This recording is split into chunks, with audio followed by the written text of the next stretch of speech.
We have a look at the more international perspective, which means we have a look at European best practices for valuation. And here on stage, we're having first a keynote, and then we go into a doc situation. So happy to welcome here on stage, first for the keynote, Gerhard Plasonig. He is a honorary professor at the Technical University of Vienna and the director of ECN, the Entrepreneurship Center Network. Giving us insights in the keynote, and then we're going into the doc situation together with him and Tony Raven. Highly cited researcher, successful serial entrepreneur, and an international research leader in University Research Committee. Just a few points to mention. There will be even more, but we will get more insights in the doc afterwards. So first, please enjoy the keynote, and then we go into the doc situation directly. Thank you, Teresa. Can I just start with a correction? I'm honorary professor of the Technical University of Munich, so I appreciate Vienna, but Munich is a little bit a different setup at the moment. And my colleague Tony Raven, who will be sort of in an interview situation with me, comes from Cambridge University, and we've been working together years and years ago in a Cambridge consulting firm in the 1990s. Out of this experience, we wrote a book and interviewed 25 TTOs worldwide. And in this book, basically, we developed the idea of a technology bridge, which is nothing else what the process that Professor Ferguson just explained. The question is just how fast can you make it? And this is what Hermann Hauser's message was: speed, speed, speed. Because what you need to do in every one of these spin-out situations is you need to take the idea and see basically, is it defendable? Is it patentable? Is it positive? Can there be rivals? Is there any commercial benefit, or should it be a basis for your upcoming Nobel Prize? Are there any potential buyers? Can you identify customers already? As Professor Ferguson said, leave them your IP for free for some years. Have you expected, or can you expect some positive returns? Does that mean you understand the addressable market? We also learned from the previous keynote that you might end up in a totally different market. My own experience, we've developed something for the wood market, for the furniture market, ended up in medical devices, only to find out that basically the porosity of wood is about the same as the porosity of bone, human and animal bone. Is it positive on a deal? Can your skills, time, money really get you a profit because you are not in for the non-profit game? And then basically, can you find investors, or do you invest yourself if the university has funds? Next slide, please. Yes, and in order to make the whole story a bit more practical, the Technical University of Munich, for which I've been part of the faculty for about 16 years, now retired, I show you the sort of 12-week program. They call it IP Fast Track Process, and everything else that we've just learned in this technology bridge can be sort of squeezed into 12 weeks. That's the requirement. It doesn't happen every time. It might be that there have different approaches, but that's at least the goal. And that means basically Vortech, that means Forschung and Technology. Förderung is the idea behind it, and you want to make it as fast as possible, at least in order to get the first contract signed. Now let's see what the Technical University of Munich expects from you. Preparation.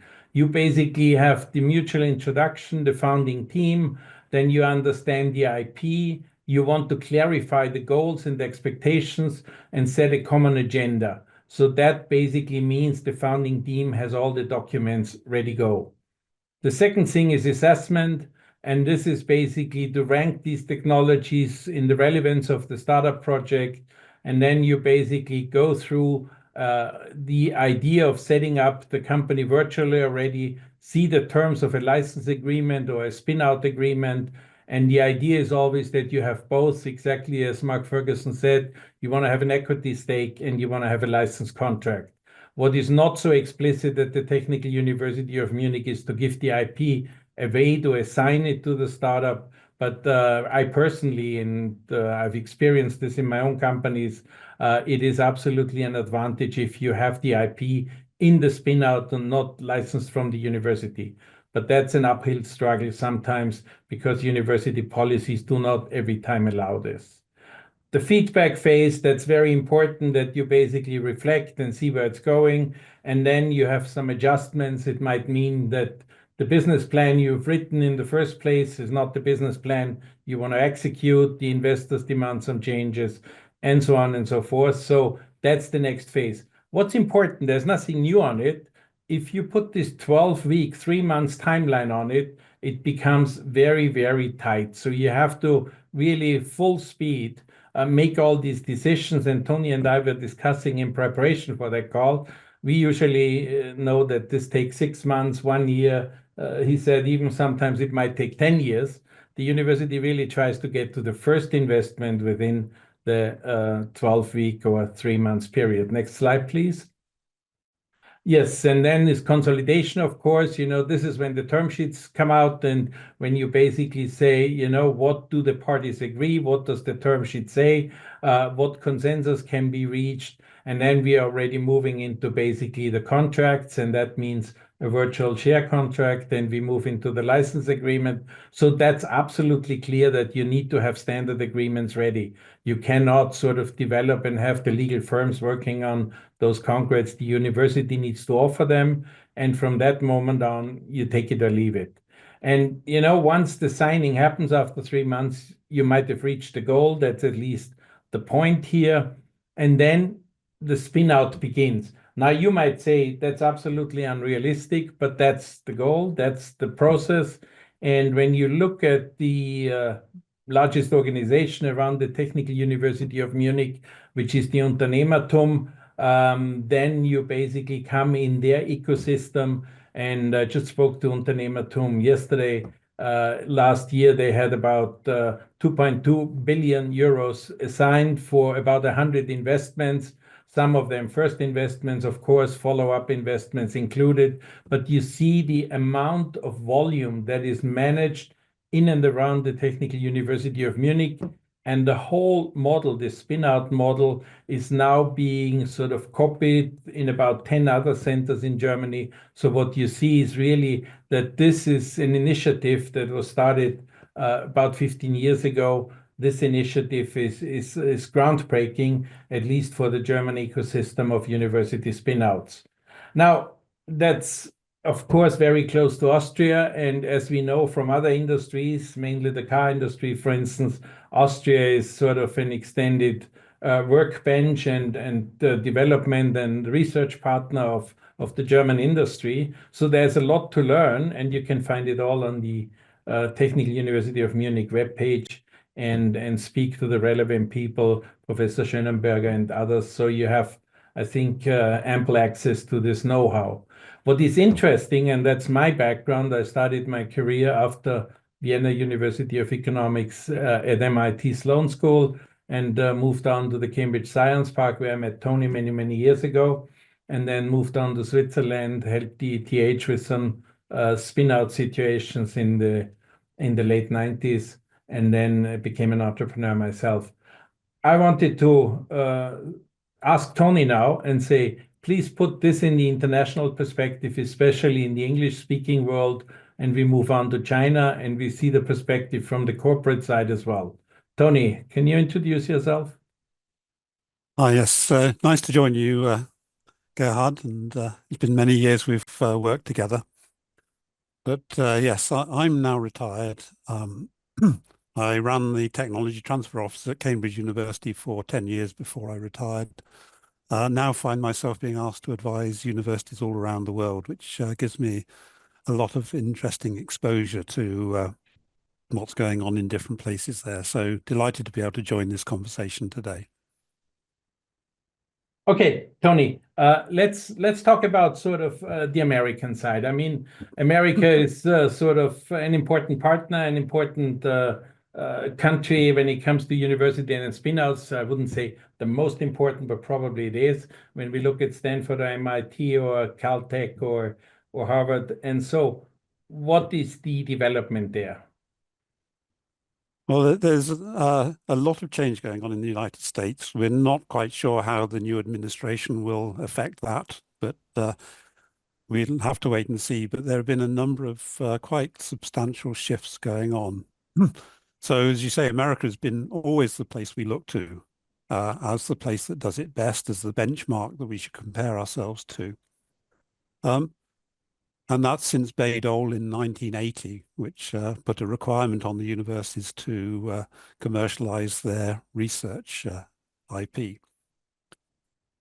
But for those 40 years, they've been basically licensing offices. So if you look at it, it's the Technology Licensing Office of MIT, it's the Office of Technology Licensing at Stanford, and that's what they've been excellent at doing. What's changed dramatically, though, in the last 2 or 3 years is that the interest in medium and large corporates in licensing has essentially evaporated. One of my colleagues over there, one of the major universities, says that licensing to medium and large corporates is history now. And everyone is switching to spin-outs as the vehicle to get it out.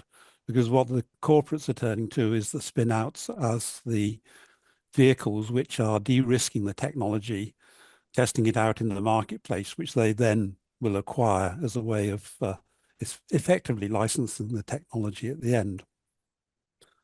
That's having a number of knock-on effects. One of them is that the universities are having there to learn how to do what we call company building or venture building, how to put a company together that is investable. And one of the questions they're now asking is, how do we pay for that? So a number of, we're all familiar, I think, with the equity that US universities take for the licensing, for the IP that they put into the companies, they license into the companies. But they're now adding on 5, 10, 20% on top of that to be able to cover the costs of doing the company building exercise. So that's a big shift. The other big shift is that for 40 years, the universities have had to pay for this. Most tech transfer offices lose money. Even Stanford only made 4% of its research budget on average from technology licensing and spin-outs. But it was all funded by the university. But under the Chips and Science Act now, there's $3 billion over 5 years to actually support the tech transfer offices in the universities. We're going to be interesting to see how that changes things. And then the Chips and Science Act is also investing a lot of money into innovation districts, not in Boston and Palo Alto, but in the places which don't have those great ecosystems around. So there's a lot of change going on there. Okay, thank you, Tony. I spoke last week to Dr. Vallivada, MIT lecturer, and very familiar with the transfer office there. And he basically said there's $1.5 billion sitting just next to the engine, which is one of their spin-out ecosystems in Massachusetts. And there, basically said the pressure comes really from the investor side. They want the university to provide them with enough of a pipeline in order to sort of use that $1.5 billion. So the pressure is on the university to deliver quality IP and quality technology.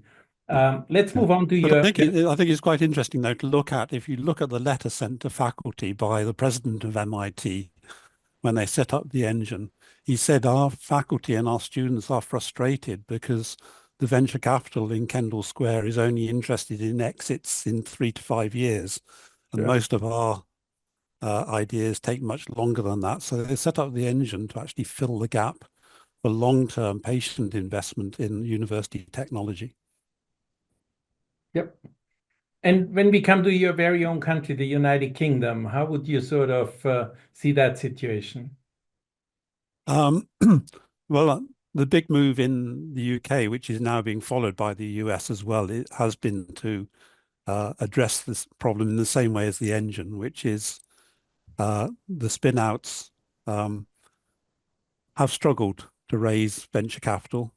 in the UK. There's very little venture capital is spent, and there's 12 regions in the UK, and half of those 12 regions receive less than 2% each of the national venture capital, while London gets 65% plus. So there's a big move now to sort of the universities to solve that by setting up their own funds. So if Cambridge has set up Cambridge Innovation Capital, there's Oxford Science Enterprises in Oxford, both are 500 million sterling, so about 600 million euro funds. And there's Northern Gritstone. And recently we've seen an explosion of that. So over the past sort of 6 or so months, there's probably been about 4 or 6 initiatives announced which are looking to raise funds for. Most cases, they are consortia of universities because they don't have the deal flow of a large research base. So, but we've got Northern Gritstone, we've got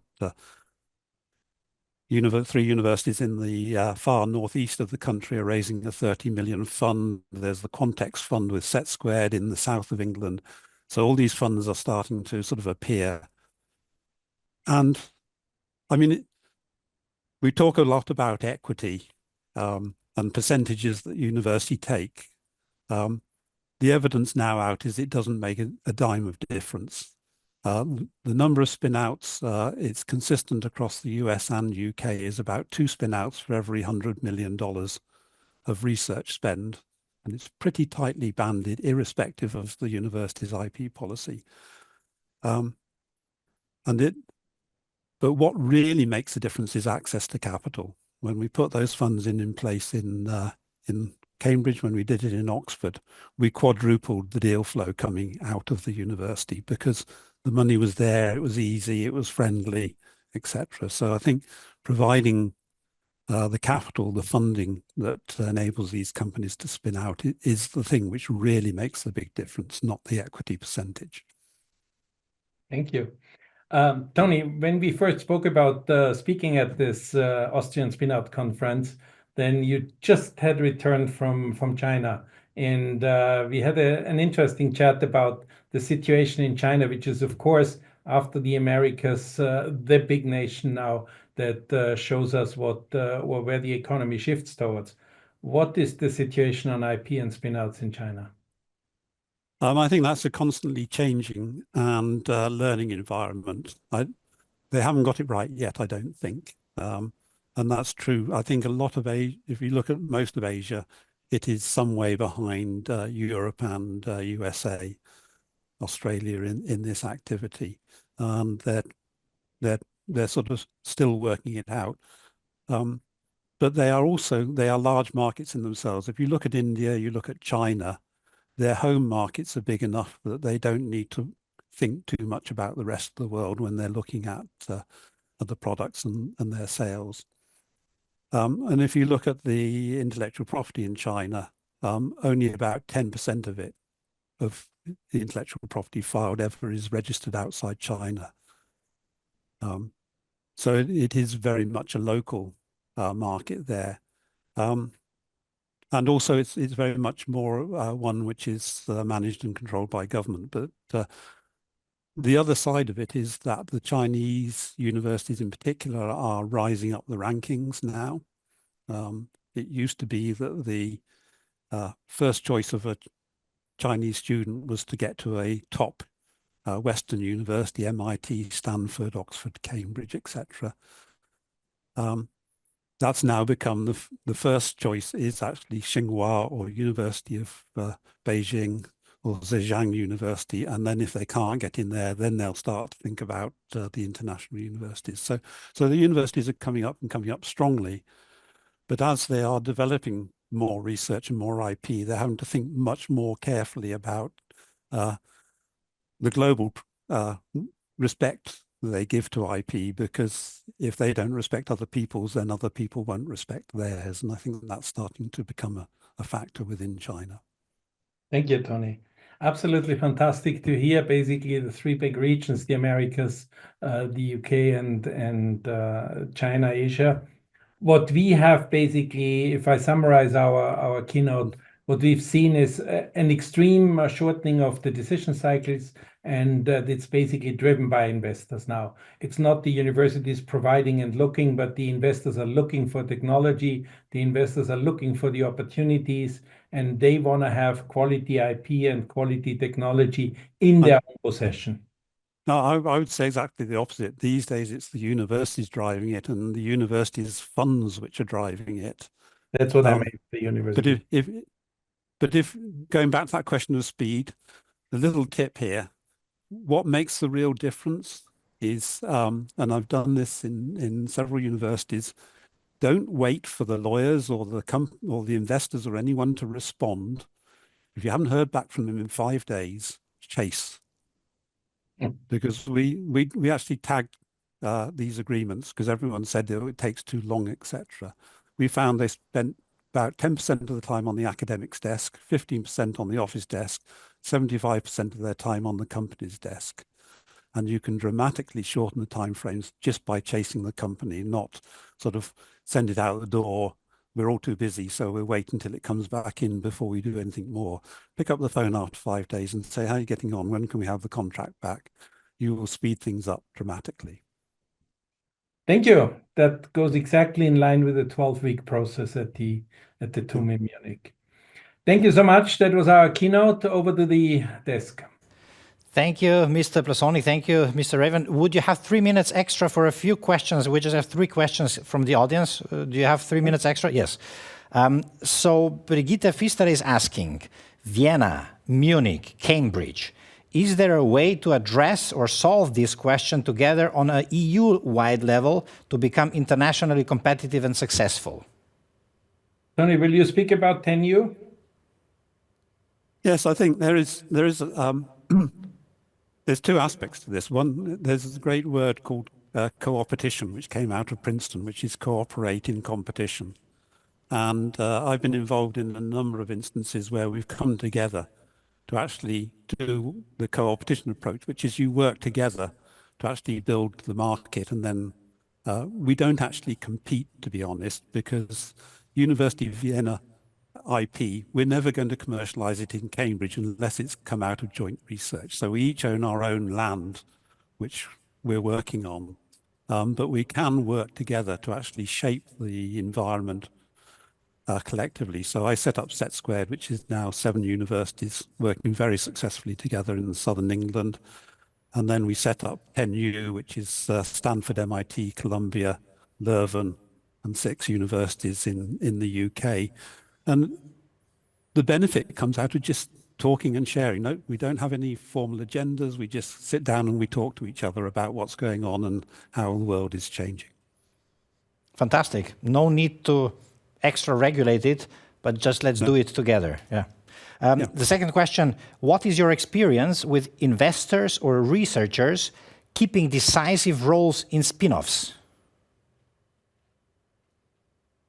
Do you have any experience on that? Yeah. Actually, I think this is an area which is much misunderstood. I mean, Hermann Hauser, with all his success, started as a PhD student as CEO of his company. And I think that encapsulates it all. We've had in Cambridge, the standard thing is you've got to bring in the external experience management and usually management from a big company. Big companies don't know how to roll their sleeves up and do things. They're good at delegating to other people to do things. I found that the early career researchers, the postdoc students, are very smart people. They learn very quickly, especially if they get the right support, and they become fantastic CEOs. And we've got a whole string of them who've done that. So don't discount them. Fantastic. And last but not least, I'm not sure whether you have insights on that, but is there any organized knowledge transfer from UK, US, or German universities into Austrian universities? It's basically done by PhD, postdoc, and other students. That's basically, and professors, of course, if they, or research assistants, if they do it. But I think, it's done on a personal basis. So if somebody like Professor Penninger comes back to Austria, it's clear that he brings some of the knowledge he gained in the US back to Austria, but it's personal business. I don't think that this is institutionalized, and I don't think you can institutionalize it. Yeah, So and it's the general experience is that if you try and sort of work together across universities, commercializing someone else's intellectual property, it really doesn't work. University of Queensland in Australia was the prime example of that. We kind of tend to want to institutionalize processes and things, but let's just do it. I think you really showed us how impact is created, and thank you very, very much for being with us, gentlemen. Have a nice day. Thank you. Thank you. Bye-bye. Thank you.